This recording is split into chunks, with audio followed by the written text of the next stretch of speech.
Welcome to Mindshock.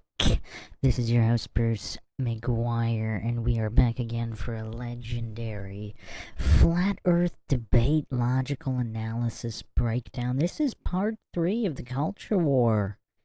Tim Pool's podcast with the one and only Austin Witsit, primetime Alex Stein, Robert Sungenis, geocentrist, Tim Pool himself, of course, and this Ferguson goof. Representing NASA, I mean, not officially, I guess, but he's got all the NASA stickers on his laptop like some middle school kid. Is that where he's at mentally, or are we overestimating? I mean, Ferguson has set some records here. I believe he is the only debater that I've ever seen on any topic to deny the possibility of his own position. That was part 1 early on when Sungenis asked him if it's possible that we're living in a geocentric or heliocentric universe. If one of those is a possibility, Ferguson answered no. So this is the first time I have ever seen a debater deny the possibility of their own position. So, quite interesting times here. Quite a fascinating culture war debate here. And of course, Tim Pool's goofery. Quite amusing as well. I mean, Tim Pool is quite the goof. I was not aware, but perhaps that beanie is just squeezing whatever mental capabilities are left from cracking his head on the sidewalk in his skateboarding days. Who knows? I do not claim to know. I don't claim to know anything. The motto here, of course, is the only thing we know for sure is that we don't know anything for sure. As always, if you want to help support the podcast, help logic and reason return to a world where it's quickly going extinct, you can donate to our PayPal. Just check the link in the description. Make sure to subscribe to the channel. Hit that bell for notifications if you're not getting them. Just like, comment, share the videos more, or you could just sign up for our free Patreon and get the updates through there. You can also check us out on Twitter, Facebook, and Reddit. We are also streaming on Rumble, Twitch, and Kick. For the redundancy, streams the main chat here on YouTube. You can also become a YouTube member right here on YouTube. Help support the channel that way. Alright, so in the chat we have here tonight Heracles and Kill the Bank. Let's jump right in here. Who's ready to call out some fallacious fallacies?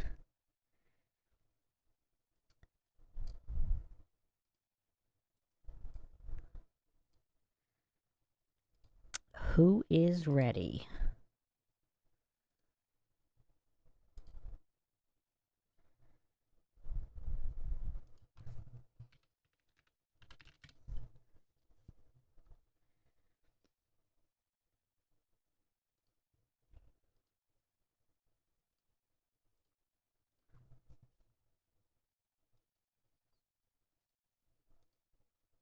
Valid.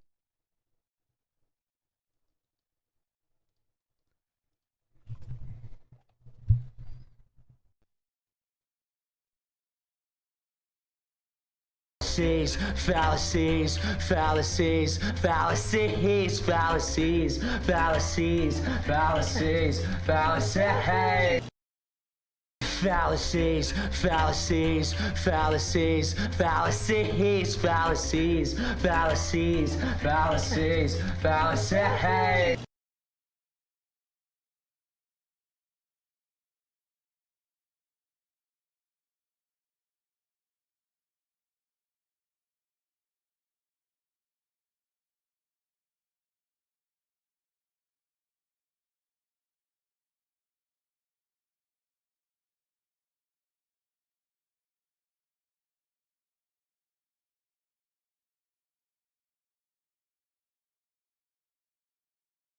So, what is your how do you feel about I don't know. I have never heard this before, so I'd have to investigate it. But your point, if I can elaborate on your point, that they could have lied, it could have been this, could have been that, and we don't know.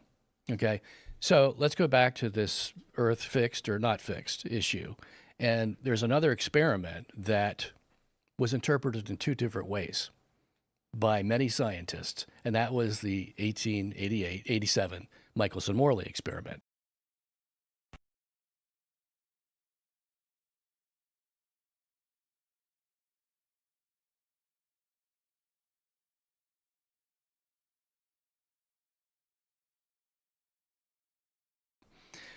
Very simple experiment. You probably know about it, right?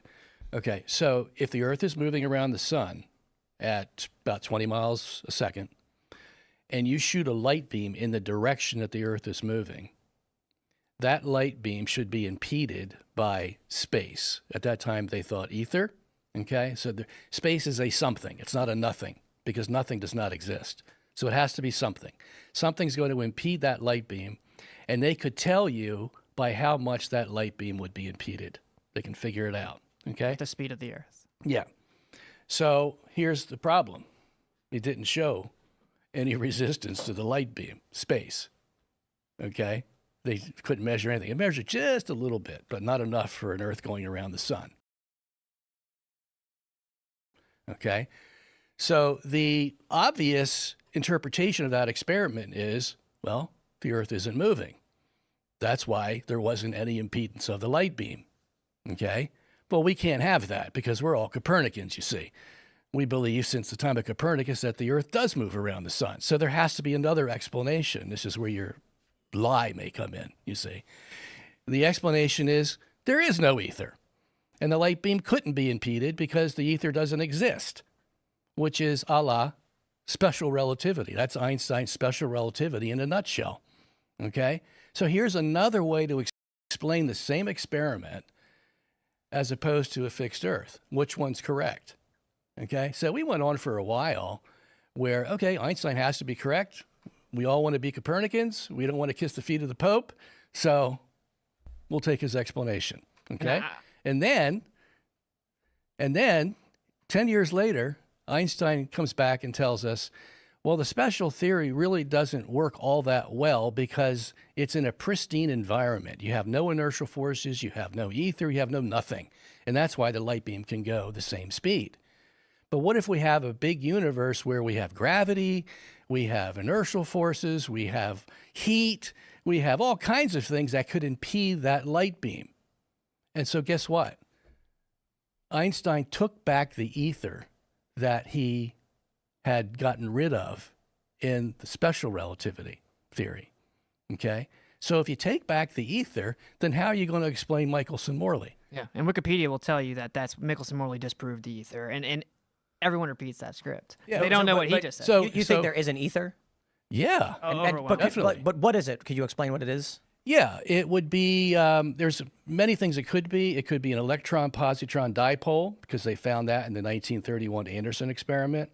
It could be Planck particles at 10 to the minus 35 meters in length, because we know that space cannot be nothing. It has to be a something, and if it's going to be a something, it has to be the smallest something that's possible to exist as matter. So so does that mean that if it's Planck particles or whatever, there's just like an infinite, not necessarily literally infinite, but just like a ridiculously large sum of all of them within and around us all the time? Or you're saying in a vacuum? Yeah, because the atom itself is 99% empty space. And that empty space, you're saying, though, is going to be something. It's going to be something. Yeah, and Tesla actually said that he believed it was a substance that was tenuous beyond conception, meaning like thinner than, so an actual homogeneous medium, basically, that it's like the air is right now, only it's an additional medium, but it's so thin that it's like beyond conception. Yeah.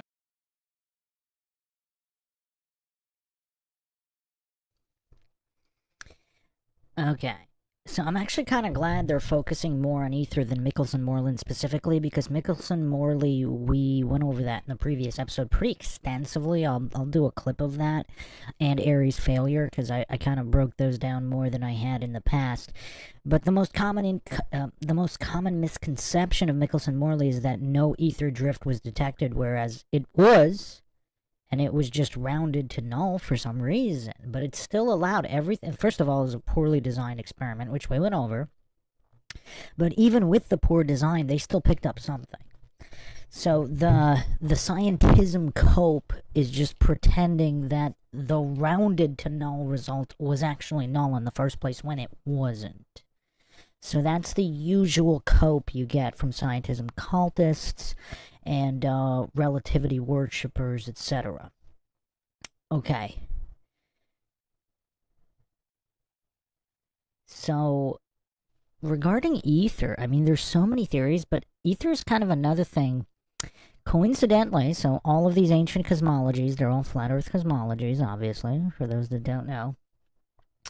But ether itself is also very interesting because all of the ancients also believed in all of these elements, of which ether is the fifth element. So, I mean, I'll put it up on the screen here, but not just within the occult, but just in general ancient knowledge.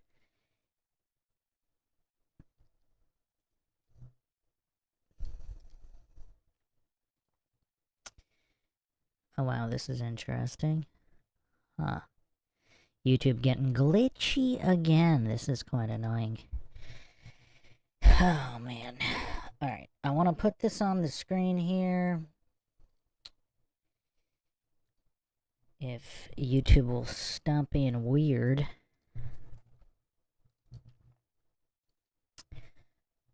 Okay, so it should work now.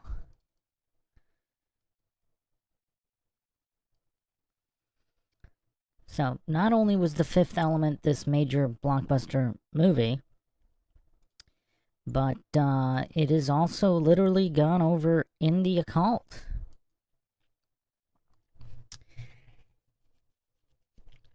And ether, I mean, you could also draw a comparison to quantum theory where everything's connected. We're not going to go super deep into that, but it's interesting that modern scientism is always playing catch up with the wisdom of the ancients, because they all have some kind of quantum-based theory with an element connecting all things. So that would include ether, which is a fascinating subject in and of itself. I would probably have to do a dedicated podcast on that, but it's just so interesting how the ancients had all of this knowledge, including much knowledge which we don't even know that they had, and took Antiquitech or otherwise. And modern scientism is all about the narcissism and hallucinations that modern society today is the best and the smartest and the ancients were silly, when it looks like, you know, with every passing year, the opposite appears to be true.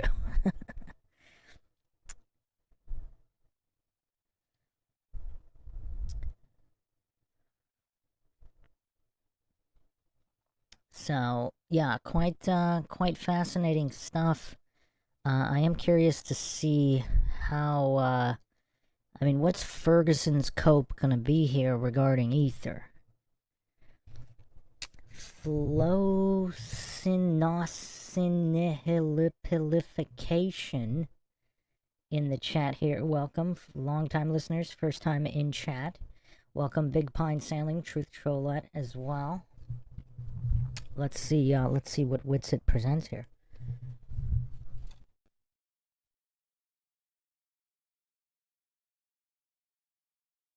And a fascinating thing that I love to bring up, and we brought up on Timcast IRL 2 days ago, was the discovery of air as matter, the eventual discovery of air as its weight, and the eventual discovery of the composition of air. That early humans didn't understand that there was actually a matter in front of them. Right. They thought there was nothing. Yeah. And then, as the story goes, there's a couple stories. One of them I just read the other day was that they flipped a bucket upside down and put it in water, and water wouldn't go in it. And they were like, "There's something in there." And they're like, "Hey!" And then it wasn't until unless all of our understanding of science is wrong, which, you know, I say a lot, was the 1700s with, who did we look up? He actually figured out the weight of air.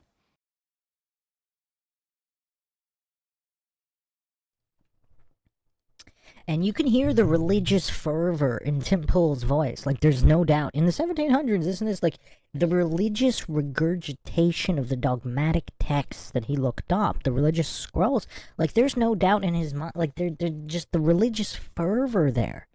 As if it's totally true that that all happened that way in the 1700s. I mean, maybe it is. But this kind of religious appeal to authority from Tim Pool, he just keeps spamming this fallacy, similar to Joe Rogan.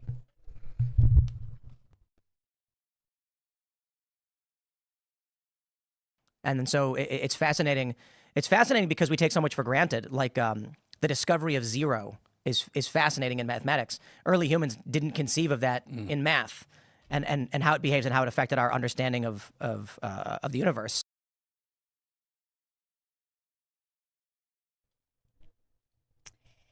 Again, I mean, Tim Pool's feeble mind hallucinating he knows what early humans did or didn't comprehend and did or didn't understand hundreds or thousands or tens of thousands of years ago. I mean, just look at the religious zealotry on this goof's face as he religiously regurgitates whatever establishment narratives he's quoting here.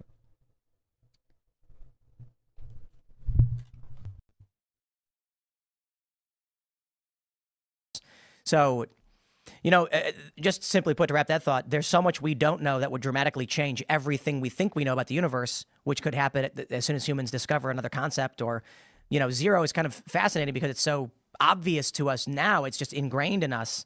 Yeah, zero, right? But there were generations of civilization where they were like, huh?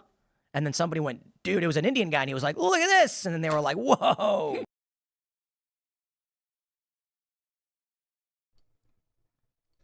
Is anybody getting a good chuckle out of Tim Pool's hallucinations here?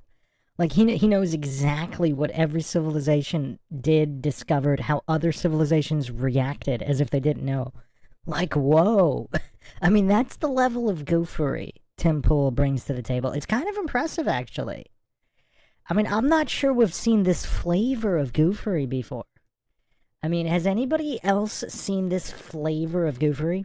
Because he's not just religiously regurgitating.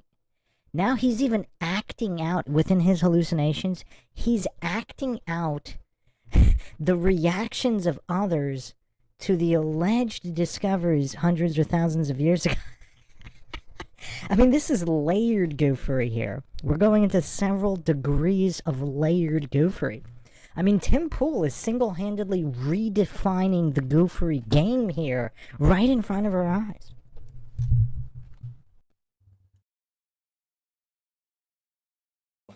That makes sense. Cool stuff, huh? That's an important point, right? Is this like dogma is so antithetical to science or discovery and knowledge. Throughout all of history, someone's made a random discovery that shattered the current paradigm. Right? That's what happens. So but every time the mob role ridicules those who point out that there may be alternative or the evidence doesn't match it. Until that happens, everyone switches overnight, right? So, let me ask you, how do you explain gravity? Gravity goes right back to the Planck particle, I think. Now, there's a lot of theories out there about gravity. But if this book is 99% Planck particle and, you know, whatever paper's made of. But you just mean ether. You could say ether. I mean, we but could do you think it is Planck particle? I think, yeah. It has to be the smallest possible material substance that nature allows. Because if it's not the smallest, then you're going to have something there between the particles that can't be nothing, it has to be something. So now you're going to have to go back to the smallest possible particle and the smallest possible distance. This is all already known in quantum mechanics, okay? So if everything is filled with Planck particles, then if you have matter made up of, you know, protons, neutrons, electrons, and that can exist in a Planck particle medium, then it's going to create a vacuum. Okay? You need me to elaborate on that? Yeah, we'll explain. You're saying we're being pulled down by vacuum forces, or? Yeah, that's pretty much what it is. It's a vacuum force because you have matter impeding on the Planck particle, and now the Planck particle isn't at its optimal density. If it's not at an optimal density, and nature abhors a vacuum, then it's going to try to compensate for that lack of optimal density, and start pulling. Whatever's out there, it's going to start pulling. So do you think that there is a firmament and there's no space then? See, now this is another issue about the firmament that we need to know, which is a lot of the theories are based on the fact that the firmament is a solid thing. That's why you have the picture of the dome. That's what you get in Genesis chapter 1, verses 6 to 9, that it's a solid thing. Yeah, it looks like a glass barrier, right? Yeah. Figuratively. Yeah, but whatever it is, it could be gold. Who knows? It's solid. Radiation. Well, that's not solid.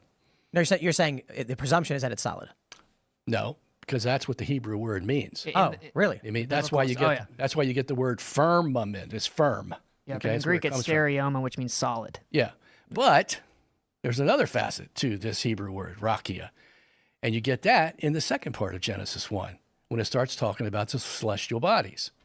It says God made the sun, the moon, and the stars and put them in the firmament. Mm-hmm. Okay, well, how can that be if it's solid? They're wrong. No, you got two meanings for the firmament. You got one that's solid, and you got one that's ethereal.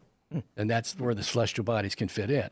And if you follow the meaning of firmament, the rakia or raka, it's another derivative of it, throughout the Old Testament, you see those two meanings. So let me try and get the gravity explanation then. So Well, gravity's fake, and this is how we know, because it's all buoyancy and density, because this I can prove. Why does a balloon float, Tim? Is that Archimedes' law of displacement. Which was discovered long before gravity, right? I mean, Oh, yeah. but we put the little g in there now. So because gravity comes from gravitas, which means heavy. So it just means that objects are heavy; they have a weight. As to what causes objects to have weight, that's the real question, right? So, being asked. right. So the issue then would be, I'm trying to understand, and maybe I'm getting it wrong. The Earth is massive, and with Planck particles occupying 99% of space, there is a massive vacuum that is the Earth pulling everything towards it Well, to balance. the Earth also has Planck particles in it. That's what I mean. Oh, okay. So the Earth is effectively this gigantic structure with massive vacuum force pulling everything around it to it. That's right. That's right. And you What's can what's the conventional gravity theory?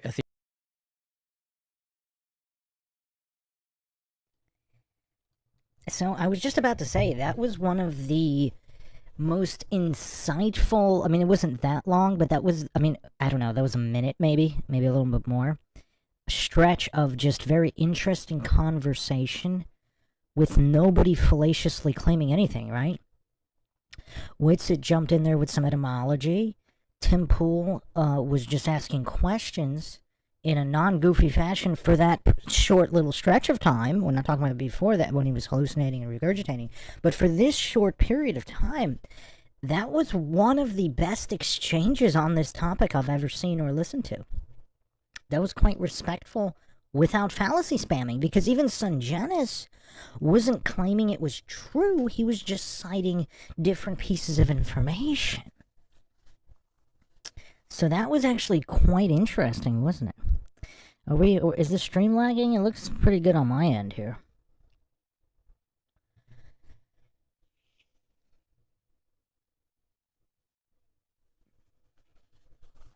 Welcome, Run Boston Bear.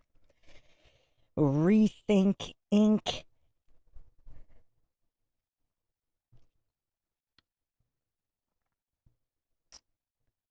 Kill the Bank says, Bruce, I missed the Q&A the other day, but I had a question. What got you into doing podcasts like this? I kind of went over it on a few different podcasts, but the Geocentrism podcast, where I mentioned my history, I was part of this forum in the early 2000s where over 200 physics professors were geocentrists, and they were discussing geocentrism online. I actually don't... I tried to archive and save what I could, but back in those days, I wasn't really meticulous about it. I kind of just figured it would stay up. And I have no idea what it was now. I mean, I have copies of old BBS message boards from way before that, but those were like UFO ones and things of that nature where it was expected to go down. But just a regular physics forum, I didn't really think to archive or save that because it was so generic. It wasn't really about any kind of massive conspiracy. It was just people talking heliocentrism versus geocentrism. There was no Illuminati talk. There wasn't even any religious talk at all. None. Nobody was quoting the Bible. There was no religious talk whatsoever. it was all just about the observations, because these were physics professors who some of them were also astronomy professors, like at actual universities currently employed. There were over 200 of them. This was not, a couple of crackpots. There was a lot of people discussing this in the early 2000s. So that's, when the flat Earth kind of came out, and I was pretty up to date on Tesla versus Einstein, the fraud of Einstein, the fraud of relativity, all the fraud in physics and scientism and all that. So flat Earth, I mean, I don't want to say it didn't shock me. It kind of did a little bit. But in terms of the arguments the heliocentric globers were putting forth, those are all easily debunked. Even if the Earth is a heliocentric globe, those are not the arguments you use, because they're obviously fallacious and easily debunked, and have been debunked for over a century. So I just noticed that, and this whole podcast was kind of built on logic and reason, and flat Earth is just a very interesting topic to develop logic and reason, and of course debates. I don't think I've seen a single debate where nobody used a single fallacy. So that's kind of got me into doing these analyses. Okay. So, flocinosinhilification. I'm just going to call you Flocy. Is it just me, or does Tim come off as fake? Kinda like he became a different person depending on who he's around, or am I being too judgmental? No, that might be accurate. I don't know. He's pretty goofy. I mean, I really don't know. He's kind of hard to read. Rethink says pool is weird. Yeah, that that seems quite astute. I think we can all agree on that. Oh, Kill the Bank says, Bruce, I just meant in general, why did you decide to start podcasting? Oh, I did reveal this before too, just because of the lack of general logic and reason in approaching any topic. I mean, you look in the mainstream, because this podcast is over half a decade old now. You look in the mainstream, I mean, everything from true crime to paranormal, just all these topics. When have you ever seen non-fallacious takes on anything? Even the people that are kind of fence-sitters and sort of objective, they're still spamming fallacies in their either justifications, rejections, or even if they're presenting both sides, they're still doing it fallaciously. So I've just never seen any non-logically fallacious presentations on anything ever. So that's how the podcast was born. And I watched a lot of Joe Rogan. I wasn't really a fan of Joe Rogan per se, but I did like the diversity of guests he had on and the long-form conversation. And so a logical version of that would be pretty cool, huh? And also breaking down why all of this is fallacious for educational purposes. So, like, we all have to do our part in the world to keep it from burning down, so to speak. Everybody has their role. And so I just wanted to contribute to bringing logic and reason back to a world that is quickly falling apart into the cesspool spiral, and most of it can be traced back to a dearth of logic and reason, because they don't teach that in school anymore. But if you understand basic logic and logical fallacies, you'll understand how you learn things. Check out the metacognition episode. That's a pretty good one. Flocy says, Flat Earth is the greatest test of logic and reason. I mean, it's definitely a good topic to develop some, yes. Welcome, Truth Trollette. Okay, so let's continue here. I was about to say this was a nice exchange. Let's see if Ferguson ruins all of it with fallacy spamming and scientism dogma. Should we take some bets on whether he's going to do that or not?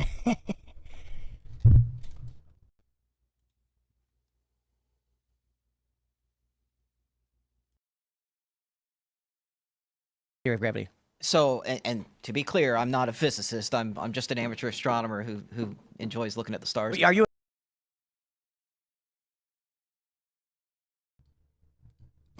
And right, first comment, right off the bat, appeal to authority logical fallacy. As if, and genetic logical fallacy, as if you, and appeal to credentials logical fallacy, as if you need to be one to understand the so-called conventional theory of gravity.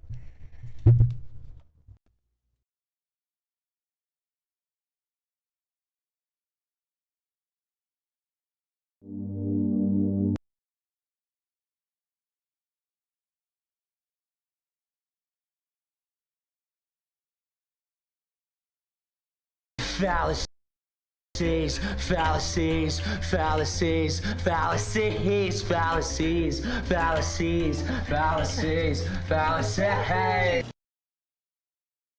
Doctor? I'm a doctor of Then neuroscience. we'll say doctor, but keep that part quiet. You're a doctor. Yeah, no, I don't know much about theoretical physics and about what causes mass to have gravity. That's outside of my wheelhouse, to be honest. But Well, it's the theory of relativity. It says that gravity is the bending and warping of space. It's the effect of the bending and warping of space-time, and that it displaces the space-time, causes a gravity well, and basically objects fall inside this well. Back in the day, it was Newtonian, which is that matter inherently has some property that pulls things to it. And actually, Newton said that he couldn't understand it. It must be God doing it. And most people won't talk about that. He just straight up said God must be doing it. He threw his hands up. He said there had to be an ether if it existed, because there had to be mutual contact between the bodies and stuff like that. Fallacy.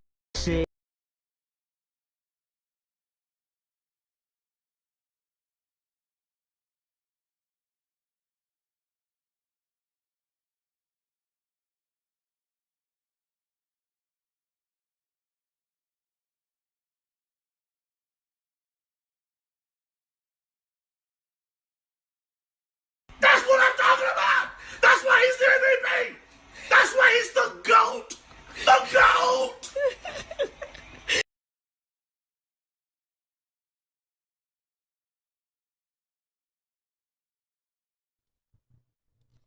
Does anybody think it's funny that Austin had to answer the question? I mean, because it's not that difficult. Like, gravity is taught probably elementary school, but for the more in-depth definition, I mean, looking at middle school, and this so-called... Did that guy say he was a doctor in astronomy or something? Or whatever? In whatever field? And he can't even give a middle school... Ferguson can't even do a middle school breakdown. It's out of his wheelhouse.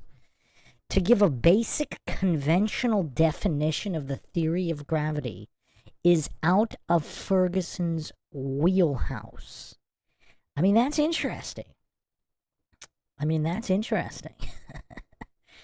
mean, wow. Is he just throwing in the towel at this point? And Austin Witsit has to come in and educate everybody on just the basics of the mainstream scientism theory, because they don't even know that. So Ferguson can't even defend his position.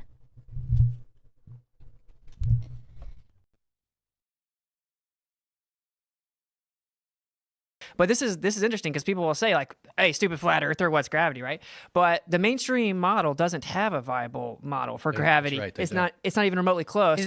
Is the flat Earth? I've read this, and it may not be the actual one, but what I've read was that the Earth is moving upwards. No. Total straw man. Insane straw but man. Austin, you don't believe in relativity, right? I mean, you don't believe that the sun is 93 million miles away. You don't believe that. You're conflating things. So I believe in the principle of relativity. I don't believe in the theory of relativity.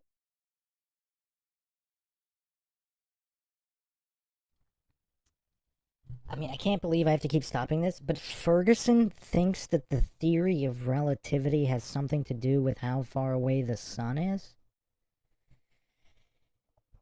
Wow. I mean, this is crazy. Because the sun has changed distances within the past few centuries and thousands of years. I mean, it's kind of crazy. I mean, is Ferguson... It's so tough with these Dunning-Kruger championship contenders. But I don't think we should sleep on Ferguson here. Because this guy is spamming nothing but fallacies. But, yeah, I mean, we have the history of the distance of the sun. I mean, it's all over the place. It's absolutely all over the place here. But why would it... So... I mean, nothing traveling faster than the speed of light is related to relativity, but which is somewhat related to the distance of the sun, but whether it's a little off or not, I mean, that's not going to affect the actual principles of the theory of relativity. And this Ferguson goof, I mean, is he just that brain dead? I mean, this is so tough to dissect. I didn't think I'd have this much trouble with Ferguson, but I mean, this is tough. This is tough. Does anybody else have a read on Ferguson? I mean, is he officially mentally disabled? I mean, what's going on here with this Ferguson goof? I mean, I don't know what to make of him, because he can't even give a conventional he can't even give a middle school level definition here. I mean, what is going on with this guy?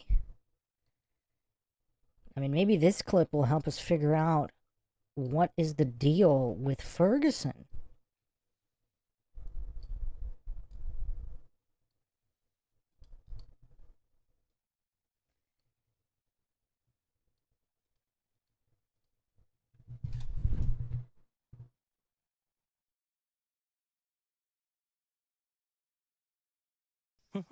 Nope, not here.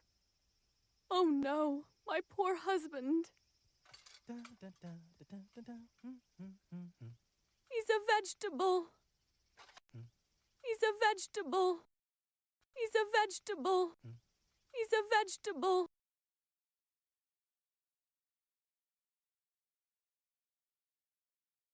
It's ridiculous. What's the difference? What do you mean? Yeah, by what's- it? Meaning that things are relative. Like I can be moving in a car and it I looks see. like the tree's moving. Obviously, that principle's real long before Einstein was even a thing. But the theory of relativity is Matter of fact, Bellarmine used that against Galileo, the theory of principle of relativity. principle, exactly. So that but gravity doesn't work at all in the mainstream model. It's such a misnomer. In 1933, Fritz Zwicky looked at a coma cluster, so it's like a cluster of galaxies all together. And to keep the galaxies together, there had to be a certain amount of gravitational force, right? So gravitational field had to be certain strength, and it only had 1% of the mass needed based on the gravitational prediction. Gravity was off by 99%. To this day, it's off. Dark matter is what they called it. At first, they called it missing mass. Then they just plugged in the value to fix it, and now it's called dark matter, completely undefined. It's just invisible, effectively, is what dark. Yeah, it's like we can't detect what it is. We don't know what it is, but it clearly has some kind of gravitational effect on. Yeah. We can see gravitational lensing in galactic clusters. We can see that, we What does that expect have to that do with dark matter, though? because galactic clusters have a lot of dark matter, and so if you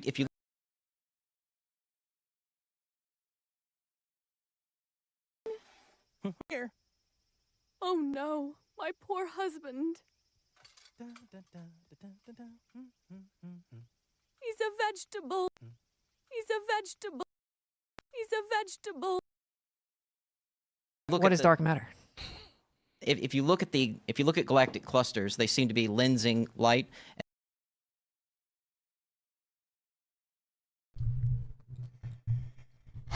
I mean, I think we got a new contender.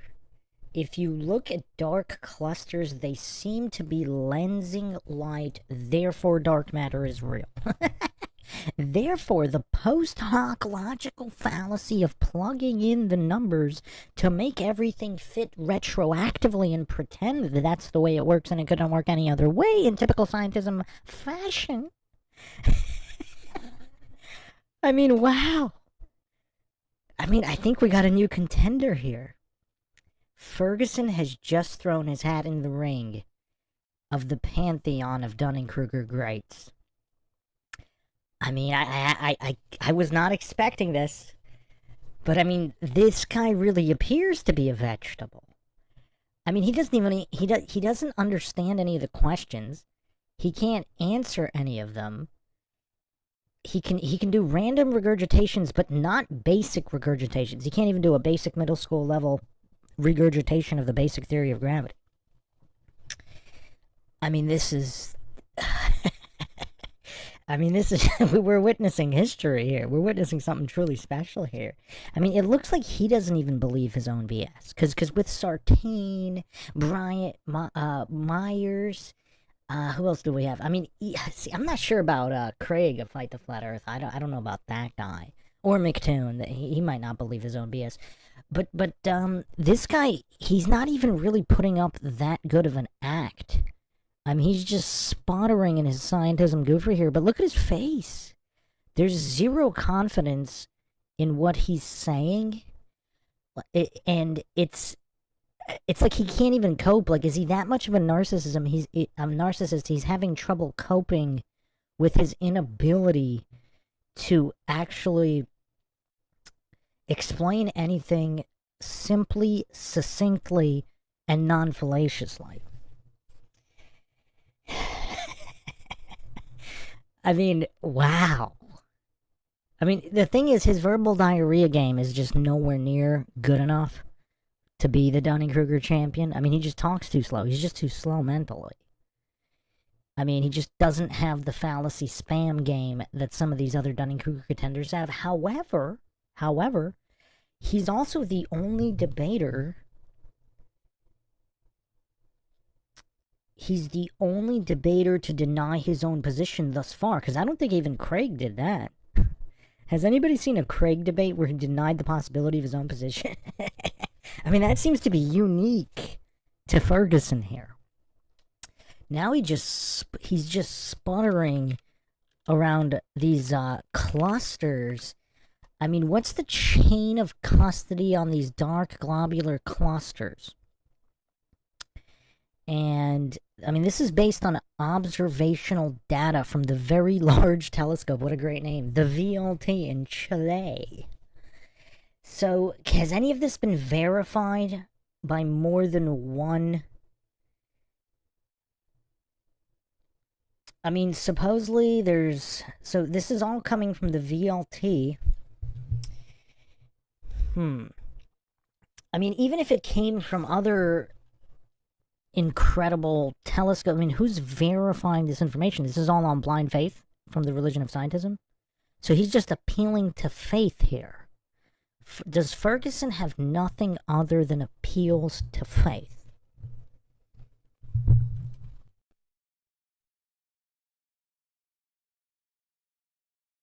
And if you tally up the mass that you expect to see in those galaxies based on the amount of light that you're getting from the galaxies, it doesn't add up. It doesn't seem... Wait, it doesn't add up according to what? So Wikipedia, our best friend.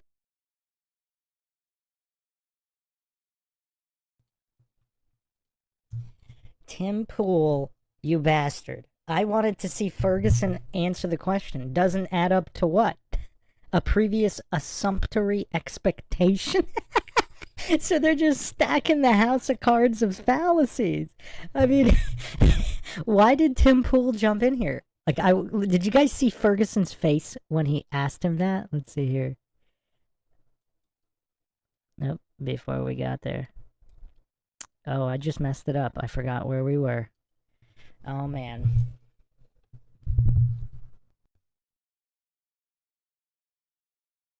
Say like, hey, stupid flat earther, what's gravity, right? But Is moving upwards. no, in a car, and it looks like, yeah, and it only had 1% of the mass. Principle of relativity. Principle of relativity. Principle, exactly. Yeah. So but gravity doesn't work at all in the mainstream model. It's such a misnomer. In 1933, Principle. now it's called dark matter, completely undefined. It's just invisible, effectively, is what dark. Yeah, it's like we can't detect what it is. We don't know what it is, but it clearly has some kind of gravitational effect on. Yeah. We can see gravitational lensing in galactic clusters. We can see that, we What does that expect have to that do with dark matter, though? because galactic clusters have a lot of dark matter, and so if you look What at is dark matter? if you look at galactic clusters, they seem to be lensing light, and if you tally up the mass that you expect to see in those galaxies based on the amount of light that you're getting from the galaxies, it doesn't add up. It doesn't seem... Wait, it doesn't add up according to what? So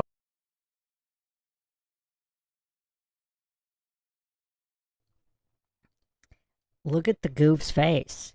I mean, look at this goof's face here. It seems like he genuinely never comprehended that this was all post hoc, circular reasoning, logical fallacies. Because that's all dark matter is. I mean, it looks like he might honestly be trying to process here. I mean, nobody might be home, but it's almost like he's trying to find out if somebody's home upstairs. Nobody might be home, but for the first time ever, he's checking. He's checking to see if anybody's home.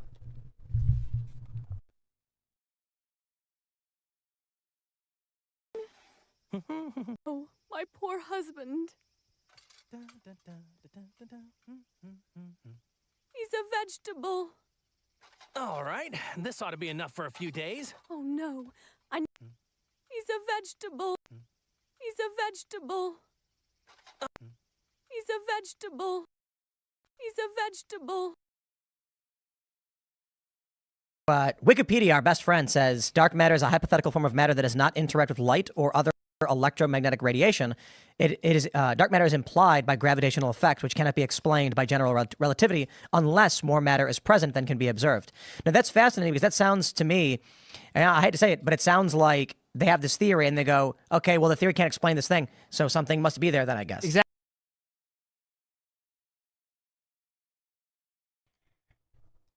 I mean, look at Tim Pool here, exhibiting some signs of mental functionality. Look at Tim Pool connecting dots here. I mean, this is impressive. I mean, Tim Pool was so goofy earlier, but he actually seems to understand that this is a post hoc logical fallacy. And Ferguson, so it was hilarious because Ferguson's like, oh yeah, it's made up of dark matter. I mean, right here, even on the wiki, it's hypothetical. It hasn't been proven to exist, and Ferguson is already saying, oh no, it's made up of dark matter. And you can tell that because of some kind of light lensing.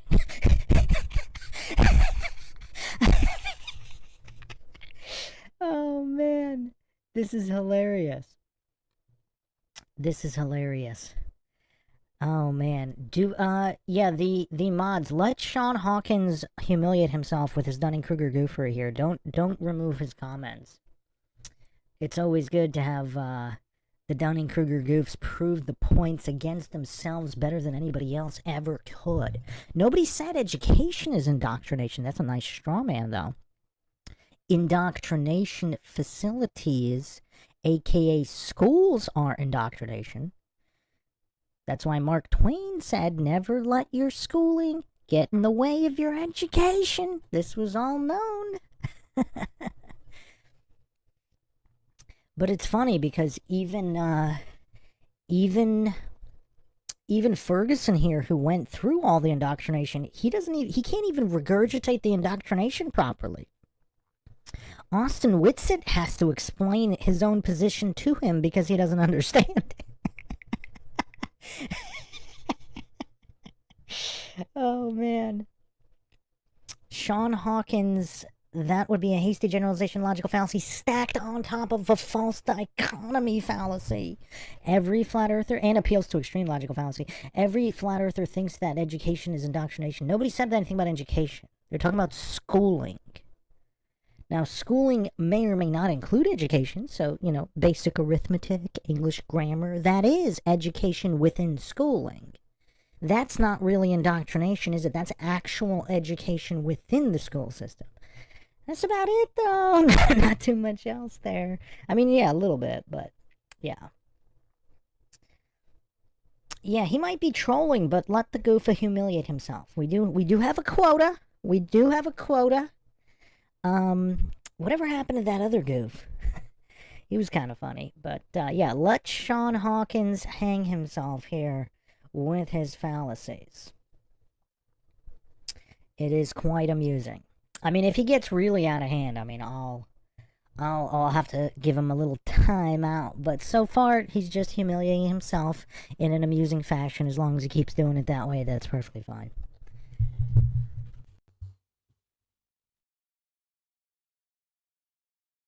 Exactly. It's almost religious. So obviously, but I'm not saying it's wrong. It's like Sudoku, right? We figure.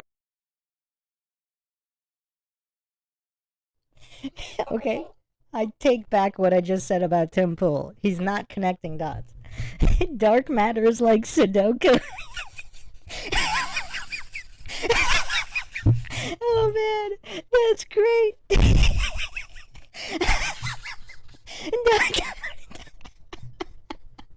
Oh man, Tim Pool, I have to say, he is entertaining in his own right. He's got a very, very distinct Dunning-Kruger flair, and it's actually starting to grow on me. I'm actually beginning to be entertained by his Dunning-Kruger stylings, like his own unique brand of Dunning-Kruger stylings. I mean, Soy Lodge has that soy goofery brand. Tim Pool, Dark Pool is like Sudoku. Oh man, this is funny. This is funny. It's not like Sudoku at all because the numbers are established. I mean, it's actually isn't it as far from Sudoku as you can get? Because you know numbers are real, numbers exist, and math is real.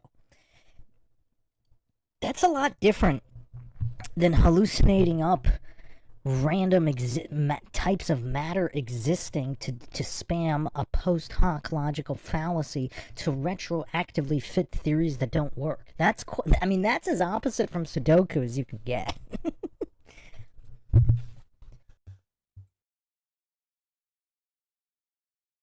This is what's there is thing here. You know, we look at the numbers and we say 2, 5, or 6 must be in this space. So my point is simply, I think it, obviously the point of dark matter is that we don't know, and based on what we think about general relativity, we are plugging something in we've not yet discovered. And Well, it's been actually, it over a goes back century almost. further. It goes back further than that.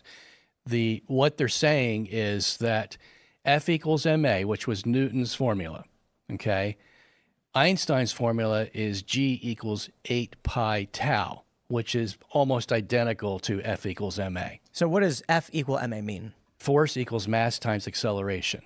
So m is the mass. So if you get these galaxies that are rotating 10 times faster than F equals ma will allow, what you have to do is increase the m of the equation. The m is the dark matter. So you said you were a physicist? I was a physics major. Physics major. Yeah, but I don't have a degree in physics. I had a conversation with a professor once where this was 20 years ago. We were talking about string theory. I was reading a book on string theory and dimensions, and he said something like, yeah, well, now it's M theory, and there's another dimension they just added. And he was like, the issue is that it seems sometimes like a lot of these guys have dedicated their whole lives to the research of this unified theory where they're trying to figure out what's going on, and to learn that 30, 40 years of research may have been in the complete wrong direction would be emotionally shattering to these people. Yeah. So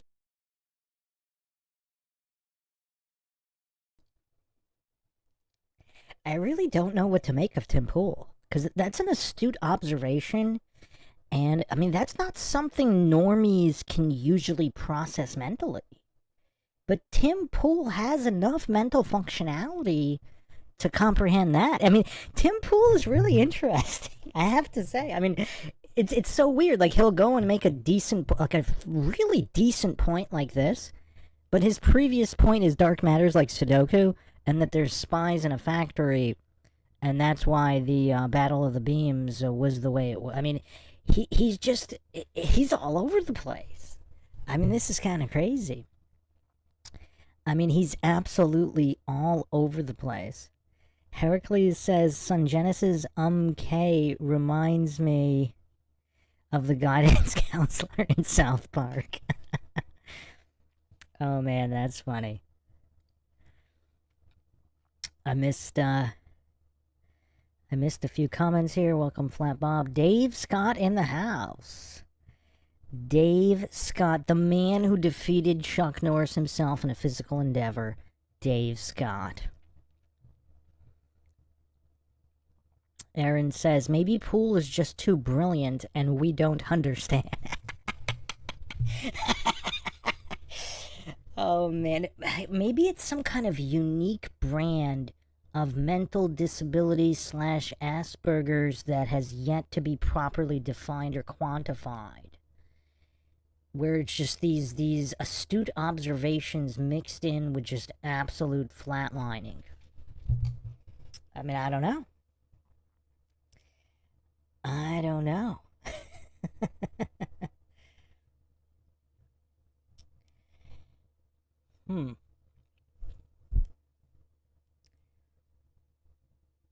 My last name says Tim Pool's bag of cash depends on him playing dumb. Oh, man. Yeah, if the YouTube stream is laggy, here, maybe try the Rumble stream. Let's see if the Rumble's any better.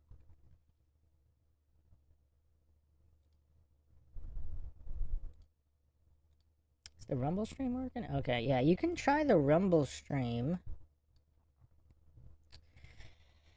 The live chat should still be coming through if you guys want to try the Rumble chat. I'll drop the link in here. If anybody's having some serious trouble with the YouTube stream, you could check out the Rumble one, see if the lag isn't as bad. But okay, so I forgot what I was gonna say. Tim Pool. Oh, yes. Let me bring up one of my favorite quotes of all time. Some people might guess it. I haven't brought it up in a while, though. I haven't brought it up in a while.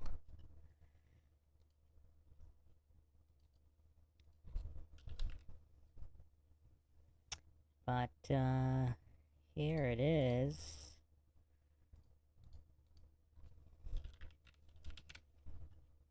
The one and only Upton Sinclair. And this is technically Tim Pool's point here, which is quite astute. It is difficult to get a man to understand something when his salary depends on his not understanding it. Or whatever, money flow of grants, and of course the emotional turmoil of, I mean, it's kind of like the sunk cost logical fallacy. I mean, you just put so much time, energy, and money into something, you don't even want to consider that it's not true. Especially if it's not even remotely true. So yeah, I mean, Tim Pool with a solid point here. Solid point for Tim Pool.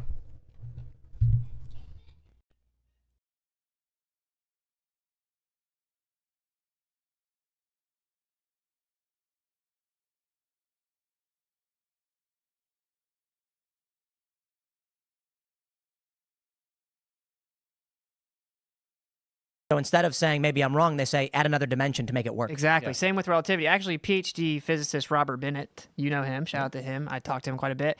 He said basically it appears you're just gonna have to wait for some of them to die.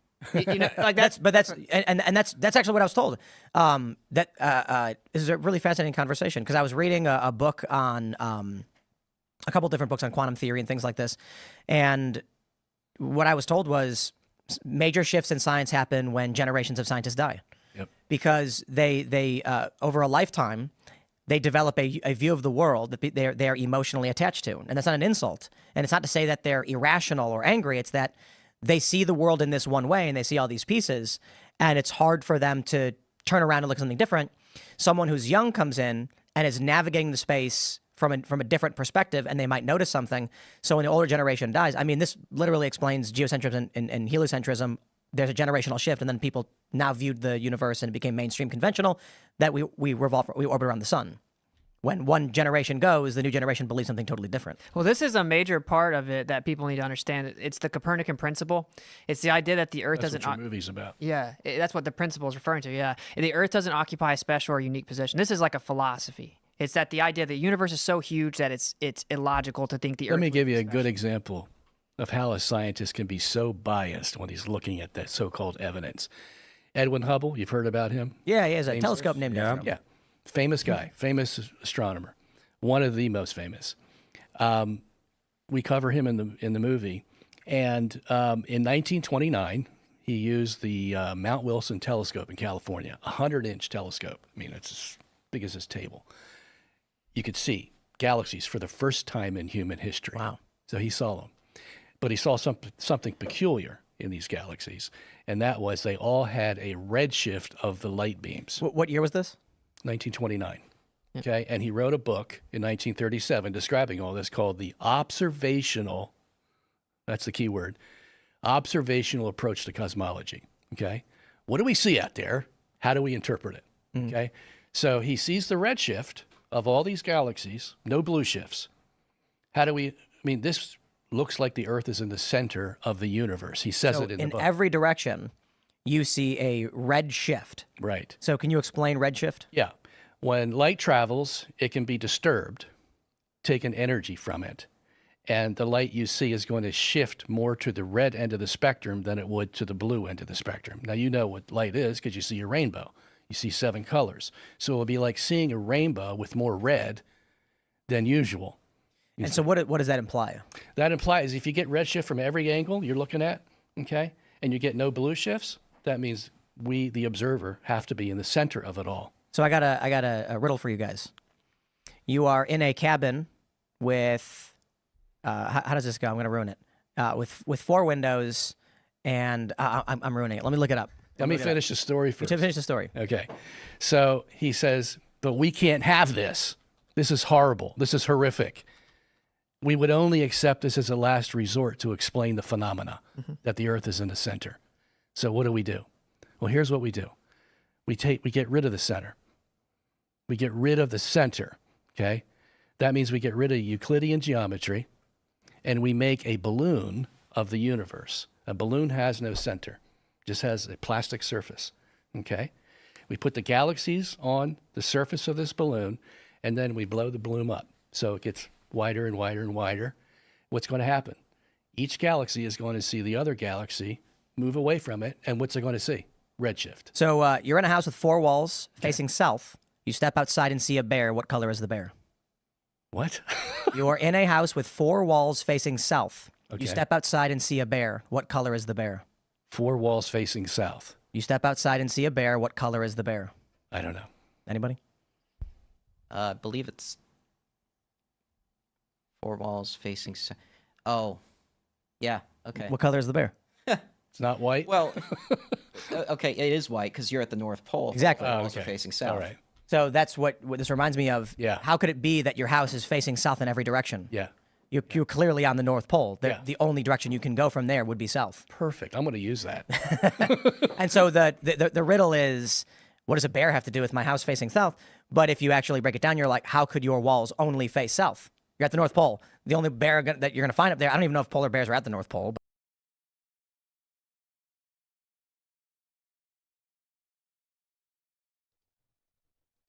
So, what does this have to do with Hubble? What? What does this have to do with Hubble? And he just doesn't want to believe that the Earth is at the center. I mean, what does this have to do with Hubble? I mean, Tim Pool's non sequitur game is actually pretty good.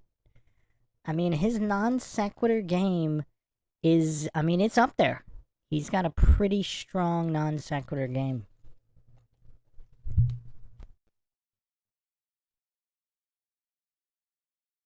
whatever. Okay. That's so the let me just joke. put the finishing touch on this, the icing on the cake. So the guy, he says, we expand the balloon. You see redshift. We don't have any more Earth in the center. Problem solved.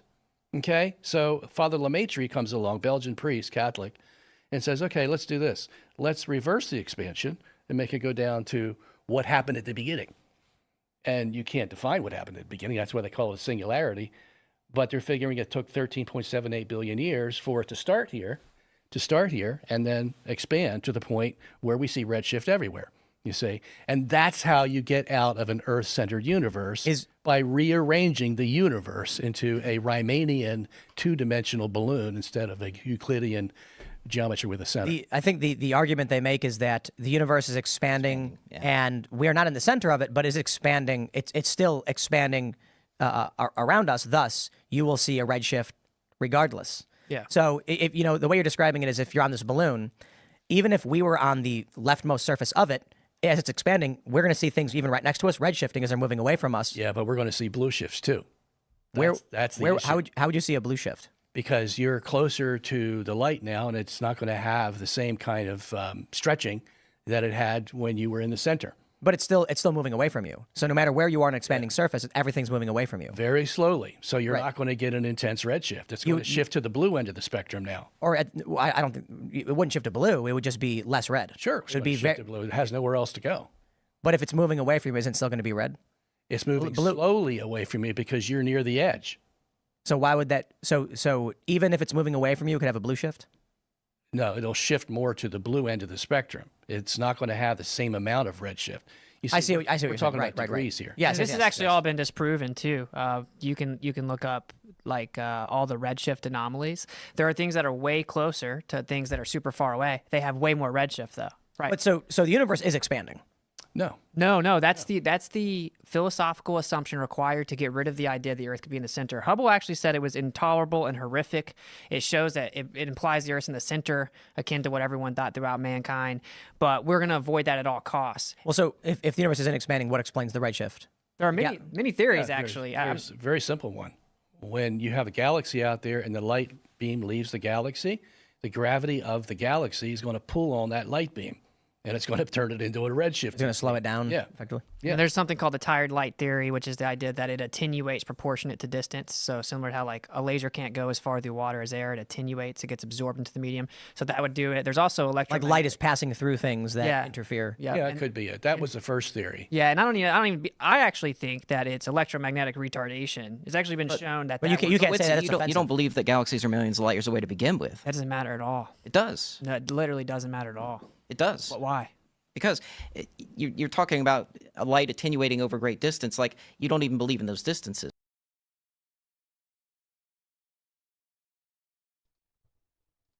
Wow. Wow. This is crazy. Because, I mean, whether or not so if it attenuates, like, what would be the difference in attenuation between, 1 mile, 100 miles, 1,000 miles? There would still be differences. So he's saying you have to either believe it's millions and millions or 1,000. Are those the only two options? Like, I mean, this guy's mentally gone. Like, it's so weird. Because Austin Witsit just proposed a hypothetical, whatever. He's not claiming it's 100% true. There's all these different theories. And this goof is spamming false dichotomy logical fallacies on top of false premise logical fallacies with diversion and strawman logical fallacies. By pretending and hallucinating it has to be millions of miles in order to attenuate? What? What? Okay. Not factoring the amount of fallacies. Is this the dumbest guy ever? I mean, we need a new poll here. This is weird. I mean, this guy's giving Craig a run for his money. I mean, he doesn't have a Bigfoot mailbox fallacy, but on the other hand, he denied the possibility of his own position that he holds. of the Helios. He denied the possibility of his own position. I mean, what does everybody make of this? This guy is so mentally gone. Like, I think we have to put him back. I think we have to put him in the running here.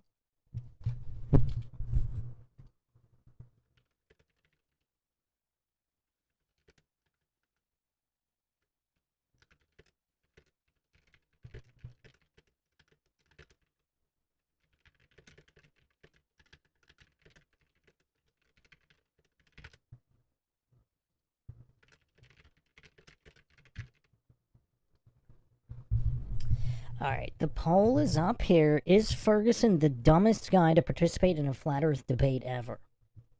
I mean, I don't think he's done an 11 stack of fallacies like Craig has, so he doesn't have the fallacy stacking or verbal diarrhea game that some of these other guys have. But just in just singular dumbest ever statements. I mean, this is kind of crazy. In order for light to attenuate, it has to be millions and millions and millions of miles. I mean, what?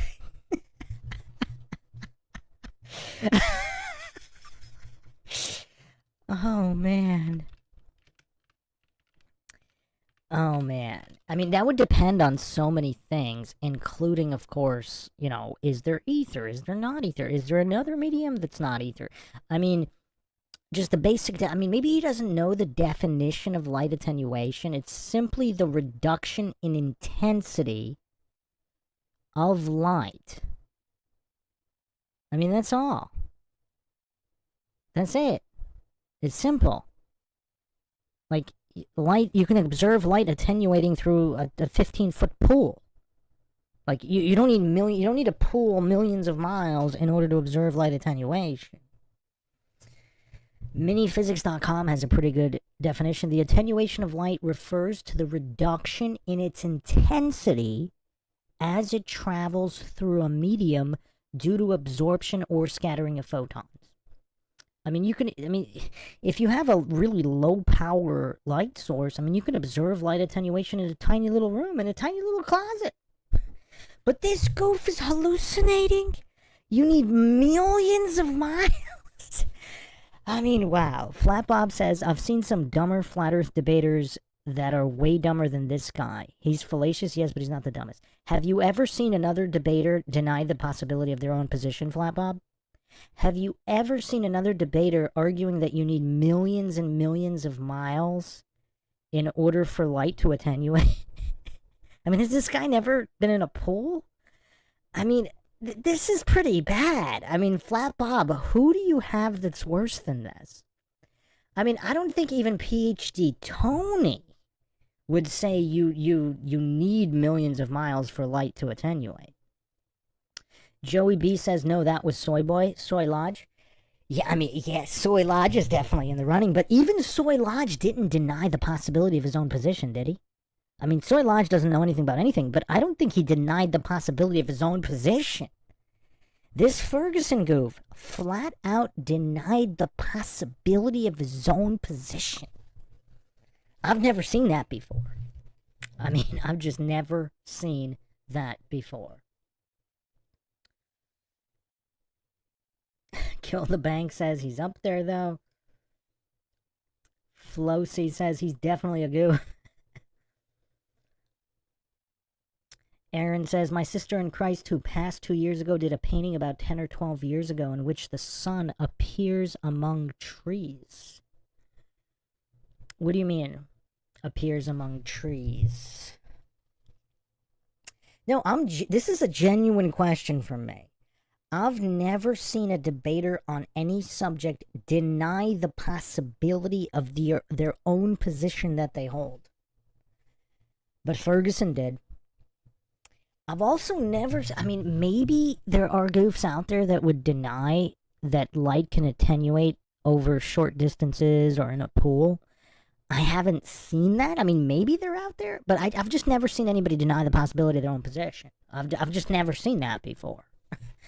I mean, that's unique to Ferguson. We should call it the Ferguson fallacy. Denying the possibility of your own position. Oh, man. I mean, this is crazy. This is crazy. I mean, has anybody... Welcome, Sarah. And Justin Johnson. Has anybody ever watched a debate where one of the debaters denied the possibility of their own position? Because if you recall, in part 1, Sungenis asked him if either the geocentric or heliocentric view, if either of those positions are a possibility, Ferguson said no.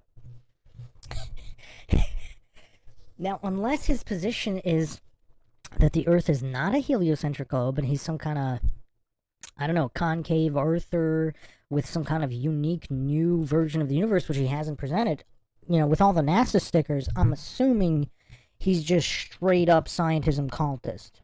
Establishment narrative bootlicker to the end.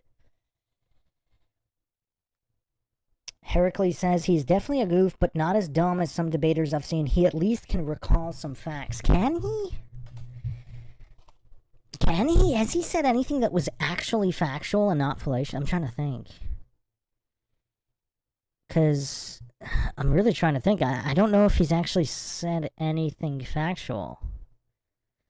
You mean regurgitating claimed theories that aren't facts as facts? I mean, he didn't even regurgitate the theories accurately, though.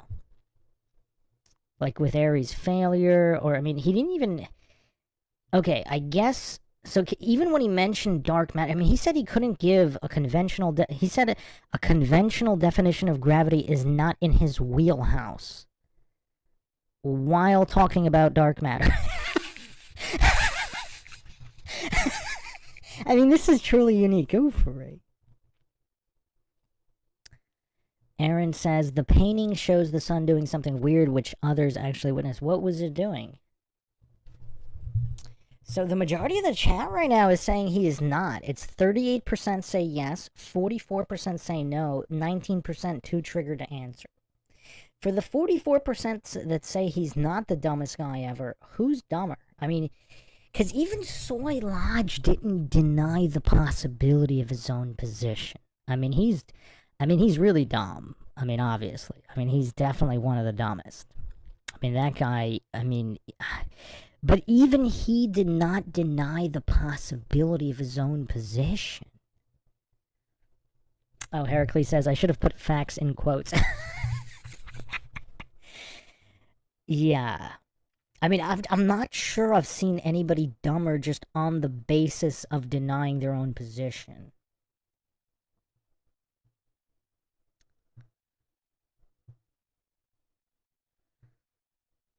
Flat Bob says, read down a little bit. Yeah, I don't see anybody mentioning any actual debater that's dumber. I mean, T-Jump, maybe? But I don't know if T-Jump has denied the possibility of his own position. Yeah, I mean, T-Jump just keeps doing so many debates. I mean, I guess he's just trying to get that one win. Maybe one day he'll get it, and he's just going to keep doing debates until he gets it. Or at least tries to get it. I mean, what is he, like 0-500? I mean, T-Jump is up there. T-Jump is definitely up there, but I don't know if, because I can't really stomach any of his debates, but does anybody know if he's ever denied his own position? That seems to be unique to Ferguson. I've never seen anybody deny their own position. Or think that, you know, you need millions of miles for light to attenuate? Really? I mean, those are just two of the dumbest propositions I think I've ever heard in any debate on any subject. Justin says T-Jump is a definite contender. He is. He really is. I mean, T-Jump's pretty neck and neck with Soy Lodge. But, I mean, this Ferguson goof, I mean, this is a whole new level of goof. I mean, he's dropped the floor out on goofery, and that's saying a lot, especially with guys like Craig and McToon out there as well, and PhD Tony.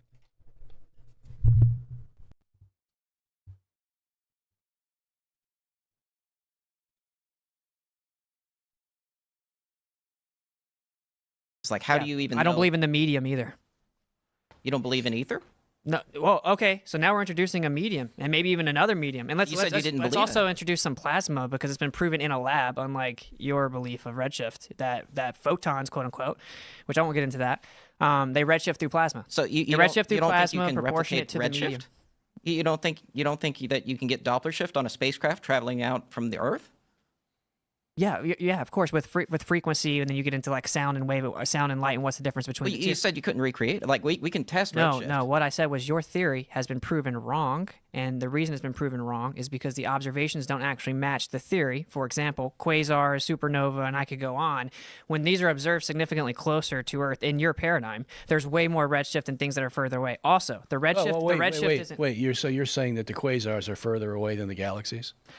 I'm saying that their model doesn't actually add up. That it's just based on. Yeah, I know, but you said it looks like it's far away, but it isn't.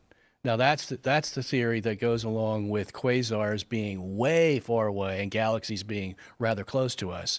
And Halton Arp, you know. Yeah, Halton Arp, that's who I was about to plug. He's the one that said, no, that's not what's occurring. Exactly. What's occurring is the galaxies are creating the quasars, and they're right next to the galaxies. Right. And he actually showed filament between the two. Yeah. So the whole theory that the quasars are way far away and we see a greater redshift is false. Yeah, but since they just had to assume that, right, because it had greater redshift. Yeah. But like Halton Arp, this is a perfect example of what happens. People call this science. It's basically a cult, though. Halton Arp was like revered almost, like completely respected astronomer, like world renowned, like had things named after him. And he comes out pointing out that redshift doesn't work, and he ends up writing a second follow-up called Seeing Red, which is a play on how he's like getting angry because he's being blacklisted. He gets blacklisted. He gets the right to actually use observatory telescopes revoked from him because he comes out and speaks out against redshift. That is not science. Well, it's because it's a That's what I'm talking about! That's why he's the MVP! That's why he's the GOAT! The GOAT!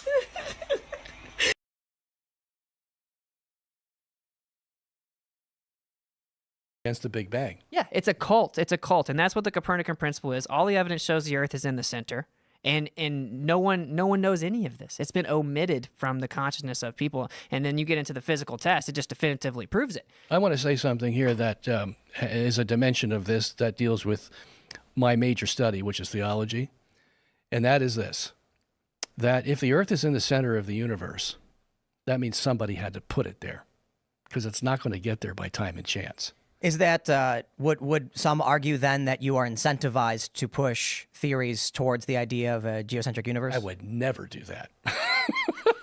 Well, I would No, say even the what I'm trying to say is I would go by the evidence. If the evidence supports that theory, we went through Michelson-Morley, we went through Airy, we went through the cosmic microwave background radiation, we went through Hubble's Big Bang universe, where that came from. That's enough for me to say I don't have a bias because the evidence supports what I just said. Now, Tim, can you flip it around though? Now flip around what you just asked him. Could it be said that people have a bias against the idea of intelligent design, therefore exclude the possibility of geocentrism? Because that is very clearly what is happening. Stephen Hawking literally says, I can't disprove geocentrism. I reject it on grounds of modesty. Hubble calls it intolerable and horrific. Lawrence Krauss says it's coming back to haunt us. The Copernican principle is coming back to haunt us in his film. That's what I'm talking about. That's why he's the MVP. That's why he's the GOAT. The GOAT. There is a bias against intelligent design, similar to how modern academia is overwhelmingly drowning in liberalism. Yeah. Well, modern academia in terms of science is drowning in atheism, and it actually implements philosophical bias at this point, and they can't have a creator. Well, I would say that even in the mainstream model, you still need a creator, right? But it doesn't matter. The point is, like, you see that every atheist I've ever talked to, I said, so if the Earth were in the center, let's say hypothetically, do you agree that it had to be put there? None of them deny that it drastically increases the chances of intelligent design at the least, right? Because if it's in the center of the whole universe. And in Scientific American, it says 90% of the major scientists are atheists. There you go. So there's your incentive. Yep. Tim, I sent you a video because we were talking about so much scientific.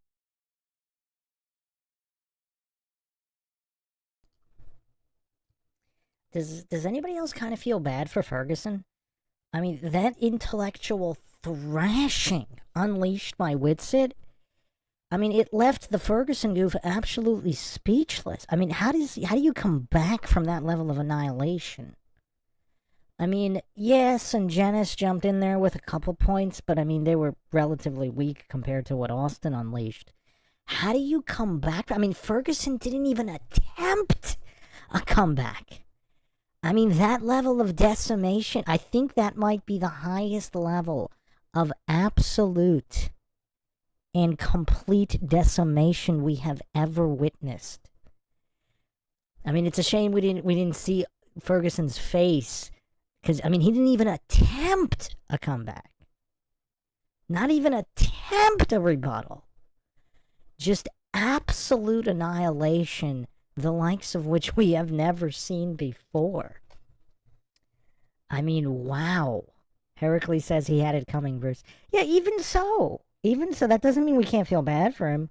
Like, if some punk kid is messing with Mike Tyson or something, and Tyson knocks him out, yeah, he had it, like an adult punk kid. Yeah, he had it coming. Sure. That doesn't mean we can't feel bad for him. Clark Rice says, thanks, Bruce. I need a dose of the goat. Can we get a three-peat?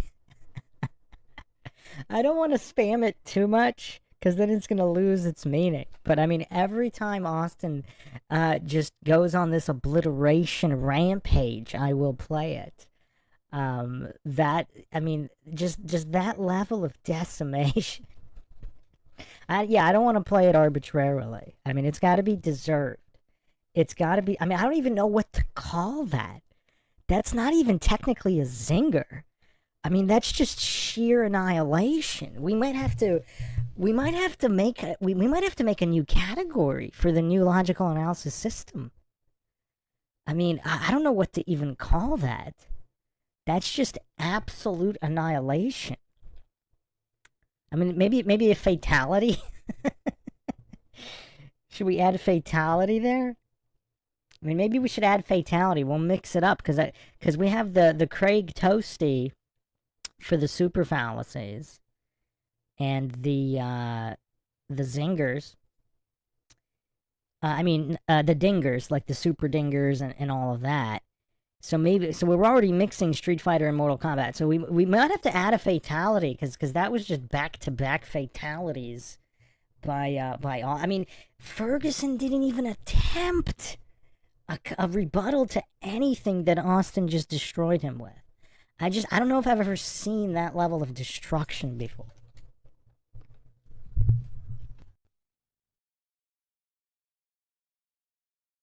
Stuff. I want to talk about maybe a little less scientific stuff. I sent you a video on X where you're from Chicago, and you know this, Tim. You can go out there, and this is because I got to shut down Bob, even though I like you, Bob. If you go out there, if you pull up that video, you pull up that video. If you look across Lake Michigan, Tim, you can see the entire skyline of Chicago. I sent it to you on X. Let me. What elevation though? How high are those dunes? You're talking about being able to see it. How high? I just want to say real quick, there's this expanded flat Earth map that makes me wish the flat Earth stuff was real. You've seen this, I imagine, right? Yeah. The world beyond the ice wall. The idea being that the world as we know it is surrounded by this wall of ice, but outside of it are advanced civilizations. Yeah. And then there's another ring, and I'm like, that'd be so cool. That would. It's like there's like an advanced. So there's Odin, the walls of Asgard, the scorched wastes, Osiris, Nemo, Lemuria.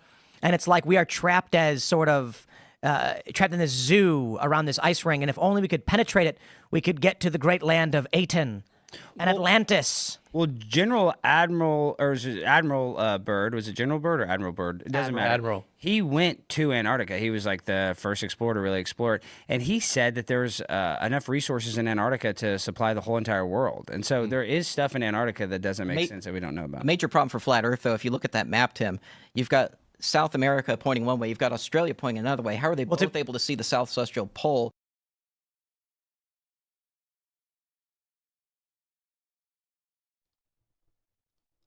We knew this was coming. So the goof again spamming with the begging the question, logical fallacies, false premise, diversion fallacies, and strawman fallacies, plugging in variables that are not claimed. So obviously the Ferguson goof, he hasn't verified the distances between South America, South Africa, Australia, etc. And once again, fundamental lack of, this guy's an amateur astronomer or whatever, and he's never played with the Stellarium program.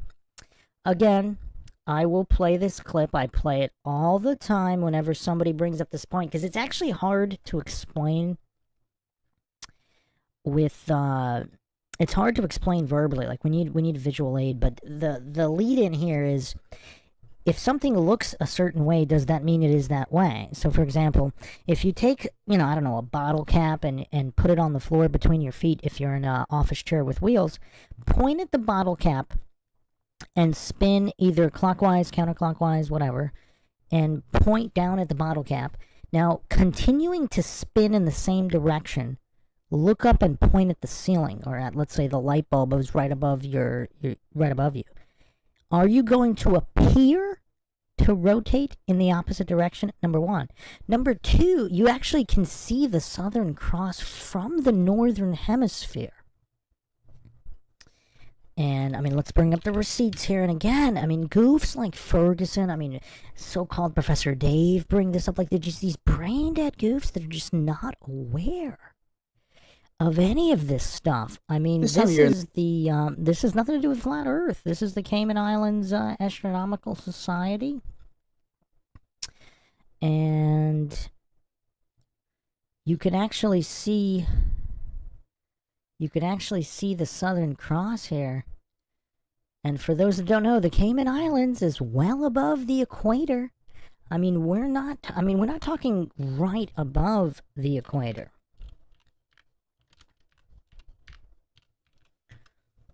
The Cayman Islands on the globe model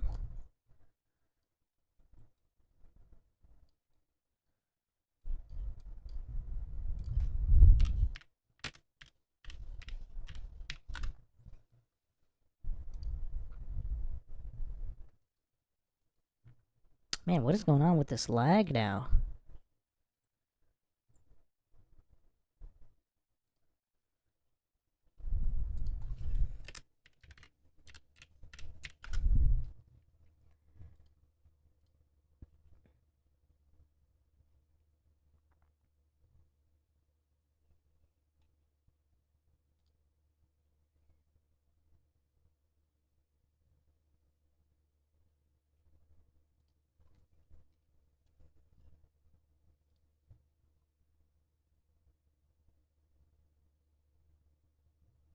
I mean, it's over 1,000 miles above the equator.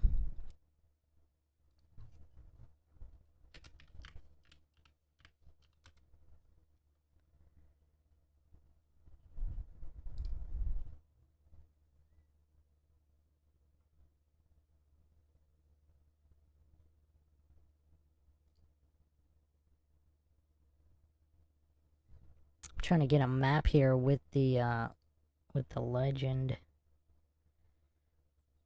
with the Cayman pointed out, but yeah, Google's being really slow. But once again, this is the globe model here, where you can see the Southern Cross from the Northern Hemisphere. I haven't actually, I think, am I the only one bringing this up? Because a lot of goofs hallucinate that you can't see the Southern Cross, you can't see Polaris from this. I mean, again, I'm not making any claims. I don't know the distances of anything. I haven't verified any of the distances. I'm not claiming any of them are true. But it's kind of a problem for the... So Ferguson's hallucinating that it's a problem for flat Earth while hallucinating variables and spamming all these fallacies. But when you can see the Southern Cross from the Cayman Islands well above, over 1,000 miles above the equator, I mean, we're not talking like 1 mile.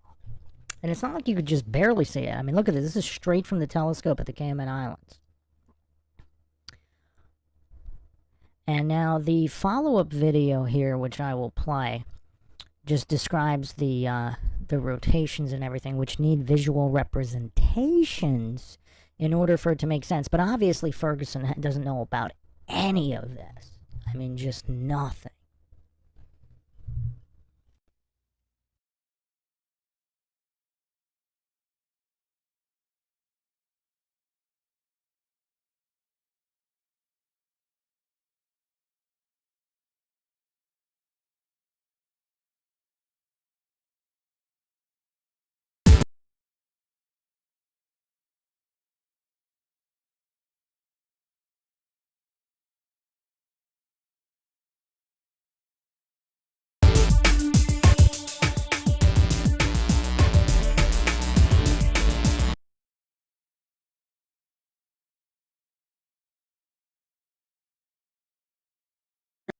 I mean, Professor, I gotta hand it to him. It's impressive how many back-to-back, I mean, he's got nothing but logical fallacies. And the rapid succession fire of it, just fallacy, fallacy, fallacy, fallacy, stacked on top of each other. It's impressive. I don't think I've ever seen anybody argue this fallaciously as Professor Dave did here. So we got to give him credit here. I mean, this might be the most logically fallacious so-called argument ever even mounted in any kind of debate. Can I show my slide that shows this? Go for it. Okay, here we go. Observation of the stars. Next one. Can you? You're controlling it, right? Do I just tell you when to go? Okay, so if you're in the northern hemisphere looking at the North Pole, then hang on. All this stuff is covering. I can't even see the text. I think I remember what it says. Anyway, if you're looking at the North Pole in the northern hemisphere, the stars rotate counterclockwise. Go to the next one. If you are in the southern hemisphere looking at the South Pole, the stars rotate clockwise. Next one. This is an excellent example, again, of a false cause logical fallacy, as if there's only a single explanation and it has to be this. I mean, false dichotomy, false cause. I mean, and in a way, you could also claim it is a reductive logical fallacy. As in oversimplification, like this is that simple that this is the only way this could happen and there will never be any other variables. For example, another parallel here is the alleged Coriolis effect. Which way does the water in a toilet bowl go down? Obviously, it depends on the design of the toilet bowl. You could have two different bowl designs and one will go counterclockwise, one will go counterclockwise in your same house, regardless of where on earth you are. So, I mean, this logical fallacy stack, I mean, it is kind of impressive. I can't lie. I am impressed by Professor Dave's cluelessness and his ability to stack so many logical fallacies inside single argument. I mean, it's impressive. It's impressive. How does this make sense on a flat earth? Sorry, this is a screenshot from one of my videos. So in the video, they're rotating in different directions. Why would two people on a flat pizza land look at the sky and see a sky that is rotating in different ways? Next one. Okay, so this is actually an interesting point. I don't think I've addressed this in previous podcasts. So this is what a lot of so-called heliocentric globe earthers believe is a smoking gun on the rotation, the appearance of clockwise versus counterclockwise rotation, depending on whether you're in the northern or southern hemisphere. Now, just to lay the groundwork for this concept, I don't know, a lot of people have done this, but just the way perspective works regarding things that are spinning around a singular point. So if you're in an office chair with wheels, point at, go underneath your, go straight underneath your light bulb in your room. Now look up at the light bulb while you're spinning to the right. So spin clockwise in your office chair and point to the light bulb above you and observe whether you're going clockwise or counterclockwise around your finger pointing at the light bulb. Then look down, point a spot at the floor. You could, if you want to make it easier, you could put an object or whatever, bottle cap, a small piece of whatever, a quarter on the floor right underneath and between your feet. Point at it while you're spinning in your chair, and you're still spinning to the right clockwise, and see which way it looks, and then compare. So you're spinning in the same direction, but whether you're looking up or down, it appears to be rotating a different direction, one of those two, correct? So it's, again, he's claiming, he's falling for all these logical fallacies, like the reductive fallacy of oversimplification, as if it can only happen one way. So the other thing to note, if for people with more time on their hands, you can go into the program Stellarium and observe this effect of the appearance of rotation. So if, again, I'm not claiming this is true, but if we are in a type of planetarium, regardless of the shape of the Earth, the way the stars rotate above, depending on the distances, the axes, the speed of rotation, things would appear to rotate a certain way versus another way, and you can position yourself different spots of the Earth to observe the appearance of the sky. Anyone interested in the way that this could theoretically work? Now, a point against the heliocentric globe model is there wouldn't be star trails around the North Pole. Why would the star trails be perfect circles rotating around the North Pole if the Earth is flying through space and our Milky Way galaxy is flying through space, and then all the other galaxies are magically flying in all these different directions? Again, I'm not saying that's not happening, but you would need a better explanation than billions of years like takes to travel. I mean, that kind of magical explanation, billions of years. I mean, that's kind of used for evolution as well. That's not proof. Saying something, again, the burden of proof is not met there. Saying something's going to take forever, therefore the theory is true.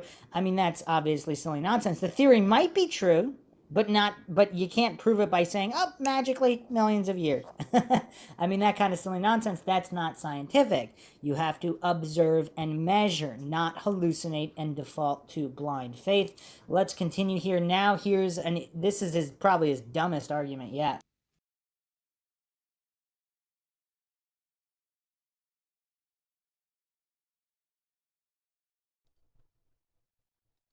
Okay, did that make sense to everybody with the Stellarium videos? Because, again, you'd have to verify the distances between continents, because in order to even know that you're looking at what you're looking at from the position relative to another position. I mean, this is all basic scientific method. No wonder Ferguson can't grasp it. I mean, Ferguson just can't grasp it. Just the basic scientific method. In the chat, people are saying, Simon Dan is dumber than this guy. Yes, Simon Dan is quite the goof. He is total vegetable status. But I'm not sure if he ever denied his own position, though. The possibility of his own position. I don't know if he's ever done that. And then also, don't forget that Dave McKeegan. Was it Dave McKeegan? The McKeegan goof. I forgot what his first name is. Is everybody named Dave? There's another goof named McKeegan who made some flat Earth videos. I mean, that guy's totally flatlined. I mean, full on vegetable, but I'm not sure if he's even denied the possibility of his own position either. So anyway, let's get back to this train wreck here.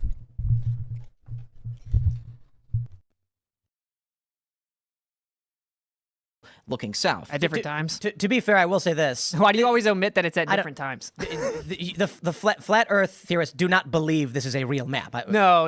It's a fantasy. This is the thing, right? There's a model that claims to know exactly what the Earth is, and then there's a group of people who heard the insanity that people think it's flat or whatever. So they just went and challenged it and looked into it, and they've suspended belief of the globe model.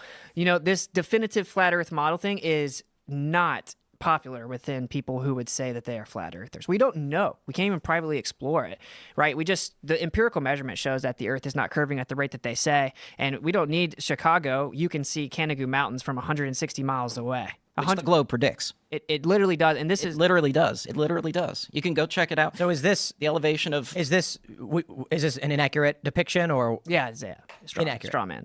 What's wrong with that picture? Well, it's just like a disc in space. I don't know what. It's just the demographics of the continents and how far they are.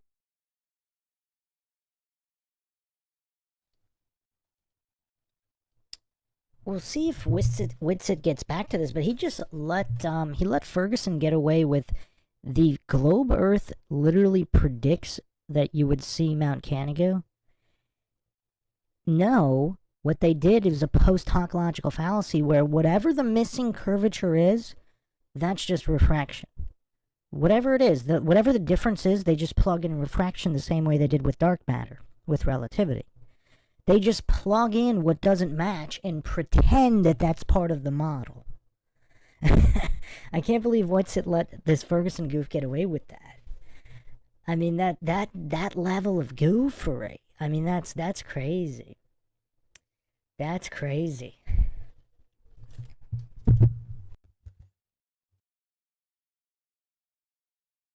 Way and the seas and everything. That's pretty accurate. It's pretty accurate. When you get to the south, it's interesting because we actually dug into the GPS data, and in the south they make what's called meridian corrections. So they actually are pulling out land, like distance, out of the meridians, in between the meridians. Which you have to. Whenever you flatten a globe, you have to do that. Well, what I'm saying is, if it's really a globe, right, then we wouldn't have to do that for the actual raw GPS data, but they do. They also make SAGNet corrections, which is another falsification of relativity. Well, that should tell you that the GPS is based on a globe Earth. Well, of course, but the point is that they have to run it through corrections to get the final longitude output, which shouldn't happen. And this is what I want to point out, though. Like, there are physical tests that show that the Earth's not curving at the rate that they say that it is. So the Earth is measured flat. I wonder if we could all agree on this, that flat Earth is actually the default position, because it's always flipped around, right? Well, the horizon's horizontal. When we build things in civil engineering, we actually use plane survey. We do it flat. We connect horizontal. So bridges, runways, railways, canals, when we fly planes, all aviation, we have to treat the Earth like it's flat. Sea level, elevation is a distance above that. Whenever we actually got the latitude system, we took elevation angles to Polaris from a flat horizontal baseline that extended all the way to the zenith. That doesn't prove anything. No, well. It just proves that map works. Trilateration only works on the globe, though.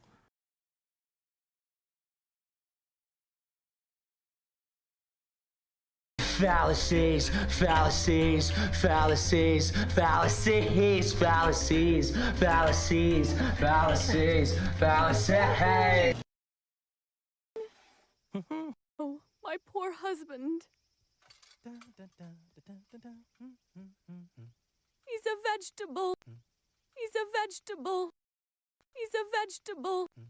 He's a vegetable.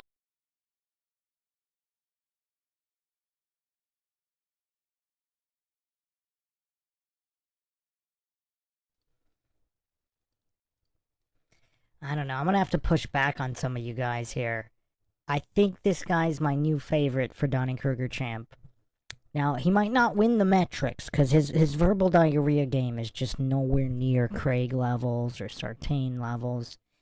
But just the level of stupidity of his... I mean, this is also appeal to invincible ignorance. He's just saying, nah-uh, it only works on the globe, without any actual arguments for it. Nah-uh.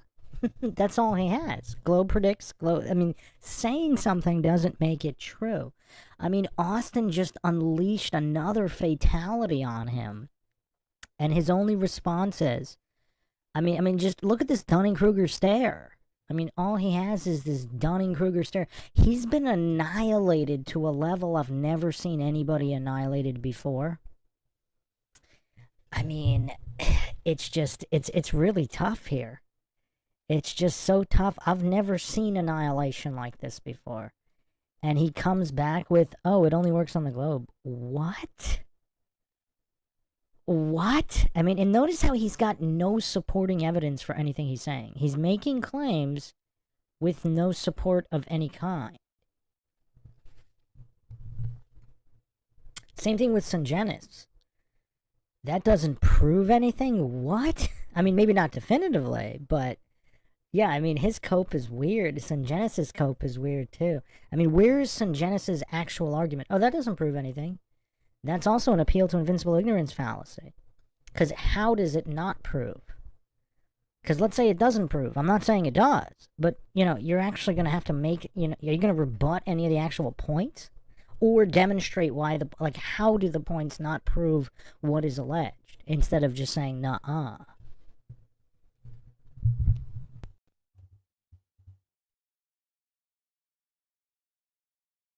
You can only get your position from the globe. Like you have to actually know the orbits of the satellites.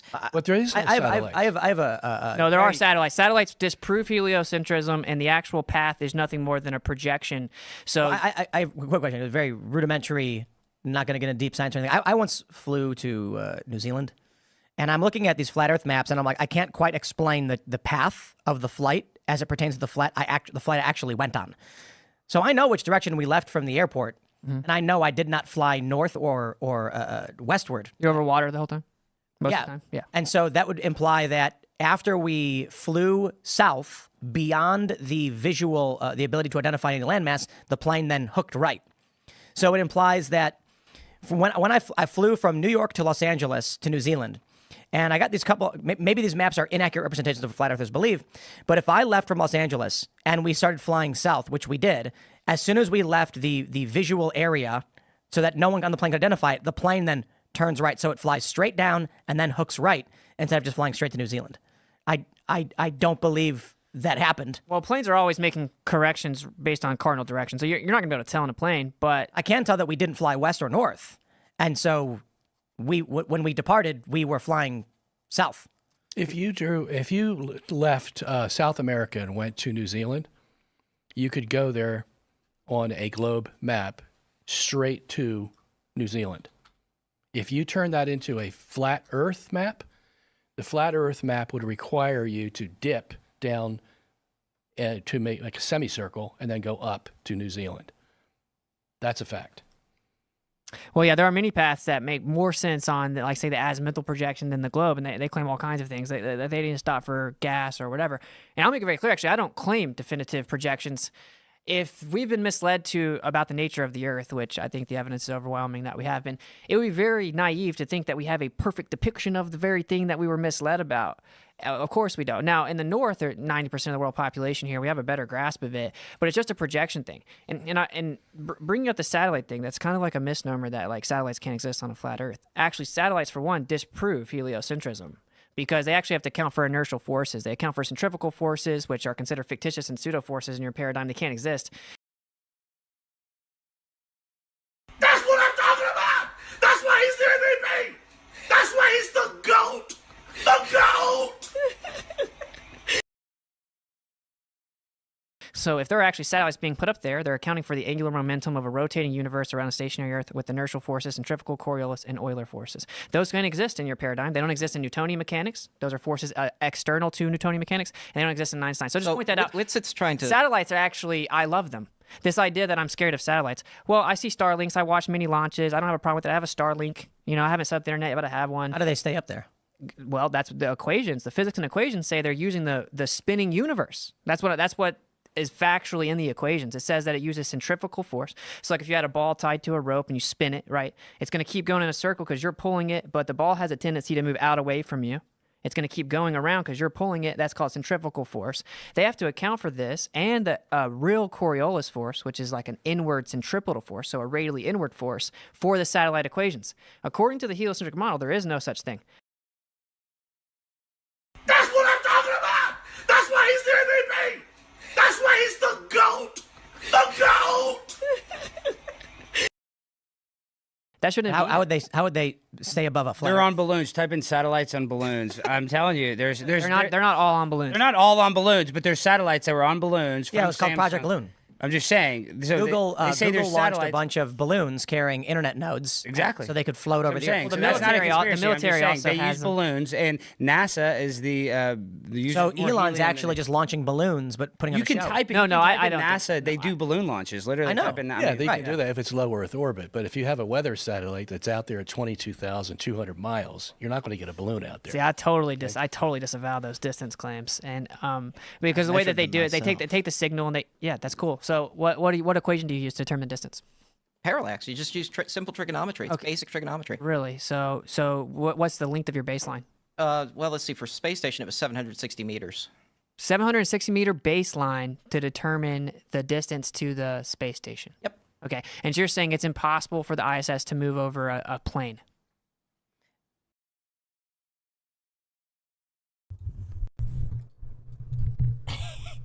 I mean, look at this goof's face. It's like he's trying to think of concepts for the first time. It's like a toddler taking his first steps. Like, this is the mental version of that. Like, he didn't even consider he's so religious in his dogma here. Clark Rice in the chat saying, I'm laughing out loud for the first time in days. The goat drop. I mean, I've just never seen this level of decimation. I'm going to unleash another little clip here. I mean, I need a break. I just can't handle I can't handle this Ferguson goof. I mean, I think he's my pick for the dumbest debater of all time. I mean, not necessarily the champ in terms of metrics and statistics, but I've just never seen anybody deny the possibility of their own argument. So I'm going to round this out here. We'll be back for the final part. I think we might be able to get this done in one more part.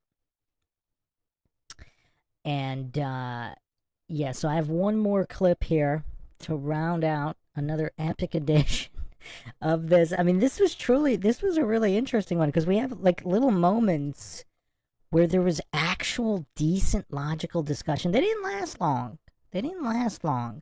But between Poole, Witsit, yeah, if you want to help support logic and reason, return to a world where it's quickly going extinct, you can donate to or PayPal. Just check the link in the description. Make sure you're subscribed, like, and share. This is Bruce McGuire signing off. Hang out for this last clip. It's just a couple more seconds, and it succinctly will show what happened here. I mean, this is just this level of decimation. I don't believe I've witnessed anything like this before. I mean, this is kind of like Mike Tyson versus a toddler, versus a mentally disabled toddler. I mean, it's not pretty. This is crazy stuff.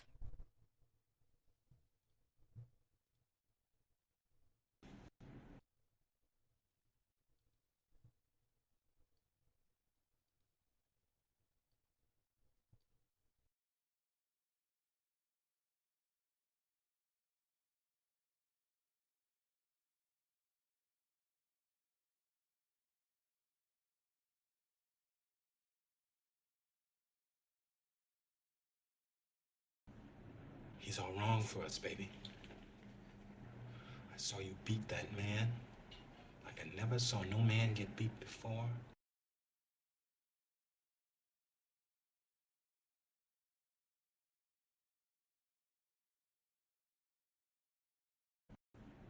He's all wrong for us, baby. I saw you beat that man like I never saw no man get beat before. He's all wrong for us, baby. I saw you beat that man like I never saw no man get beat before.